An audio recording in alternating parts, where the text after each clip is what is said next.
Welcome everyone. I am Ana Medina. I am Product Manager at SAP Language Experience. Let me tell you in a nutshell the characteristics of the new document translation service available in SAP Translation Hub since August 2020. SAP Translation Hub enables the translation of UI text and strings, as well as the use of several language resources, such as the SAP Multilingual Language Repository. It's also possible to translate or correct the target text as part of different translation workflows.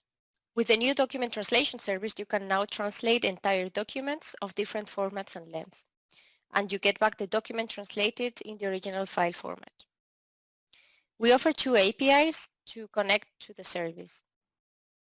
Both APIs handle documents that are up to 100 megabytes in size. If your document contains up to 1 million characters, you can use the Synchronous API and the translation can be retrieved upon the completion of the task. If your document is up to 2.5 million characters, you can use the Asynchronous API to translate it. And you can retrieve the translation at any time within 3 days after completion. You can also query on the translation status until the translation is available. When talking about formats, it's important to make a difference between this service and other functionalities that are already available in STH. So we have also prepared a guideline to help you decide when to use what.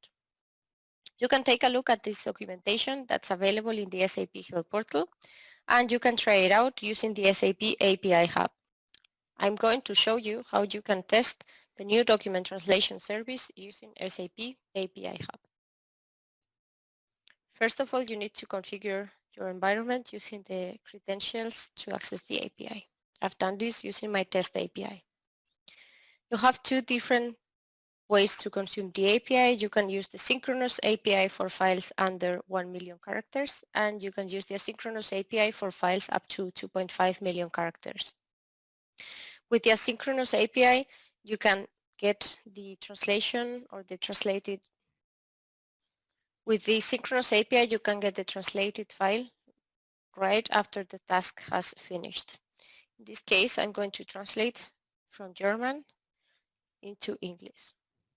You can use this service to translate HTML documents and TXT documents encoded using UTF-8.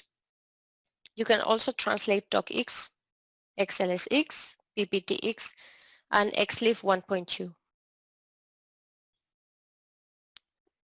You see, now my file is available and has been translated into English. You can also use the Asynchronous Document Translation API. In this case, I'm going to translate from English into Italian.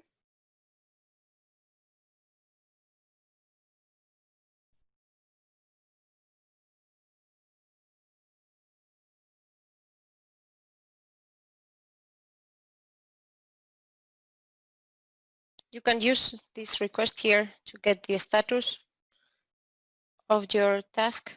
For this, you need to use the job ID that you get from this task.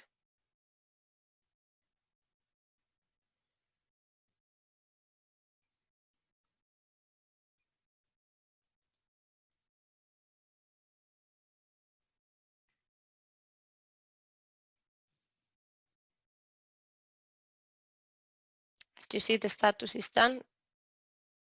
So I can also use the latest request to get the job back.